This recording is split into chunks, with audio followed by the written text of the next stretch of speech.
Today I want to show you how I make my Jello cake. It's easy to make with very few ingredients, and I have a very special ingredient that I like to add to this, which I will show you today. The cake comes out moist and perfect every single time. Welcome to Ellies Kitchen.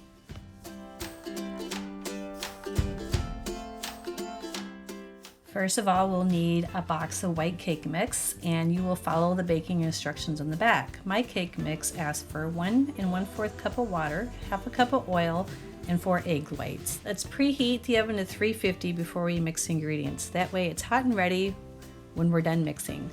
First, I want to start with my 1 1/4 cup of water. And then my half a cup of oil. And now let's do those 4 egg whites. If you have an egg separator, that'd be great, but I don't, so this works just as well for me. Just have to be careful not to get any eggshells into the egg whites.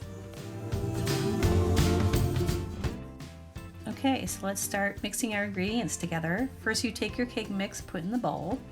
Then you're gonna add your ingredients that the box suggests. Mine was the 1 1/4 cup of water and a half a cup of oil, and then I'm going to add my 4 egg whites.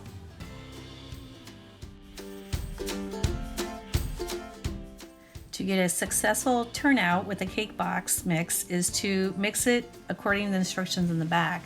This says 2 full minutes, so don't shortchange yourself. Set the timer and let's mix it for 2 minutes.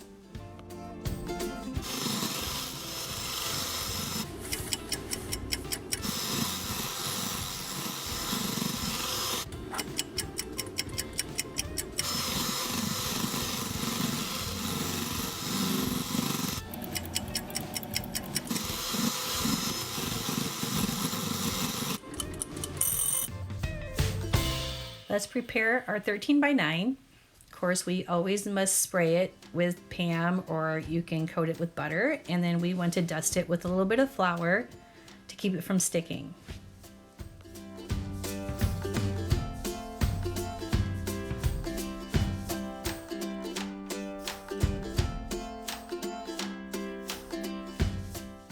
I like to give my baking dish a good shake. It seems to even out the batter really well. This cake mix is suggesting that I bake mine for 34 to 36 minutes, but I know for my oven this is too long. 25 minutes will be plenty, and I can always check it later. So I'm going to go ahead and put my cake in the oven, and after 25 minutes is done, I'm going to check it, and it looks pretty good. Let's pull it out and check it. What I'm going to do is put the fork in the middle, and if the fork comes out clean, then you know that the cake is done. And it's done. Now we're going to take a straw and poke holes about every inch onto the cake. This is a very important step because this is where the Jell-O is going to go soak through and make the Jello cake. We need 1 box of Jell-O, and of course I'm making mine a red Jello cake, so anything red will work. Just pour it into a measuring cup and add 1 1/2 cups of water. And we're going to put it in the microwave. For me, 1.5 minutes is good, and I just needed enough to dissolve the Jell-O.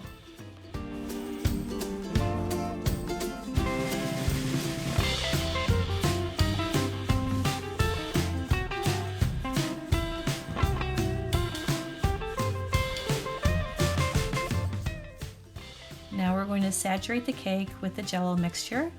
Make sure to coat it evenly. It might look like it's too much liquid, but trust me, it's not. The cake will absorb all of the mixture and it will be just fine. Cherry pie filling is my special ingredient for this recipe.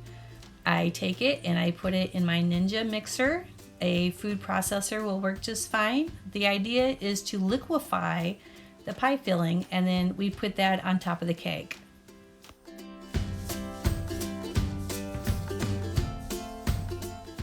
With a recipe like this, we could be really creative. We could have lemon Jell-O instead of the red Jell-O, and you could use blueberry pie filling instead. If you've tried different ideas or have a thought on this, please leave a comment below. It's important that we put the cake in the freezer so the pie filling will freeze. That way when we put the Cool Whip on it, it won't blend together. So it'll take a couple hours. I waited until morning to take it out of the freezer, so now I can put the Cool Whip on top, and it spreads very nicely, very well. And the cherry pie filling and the Cool Whip stay separated. To finish the cake, I reserve some of the Cool Whip and add some red food dye to it. I stir it up real good, and then I'm going to dollop it here and there on top of the cake, and then I'm going to take a butter knife and just kind of swirl it around like this. Adds a real nice finishing touch.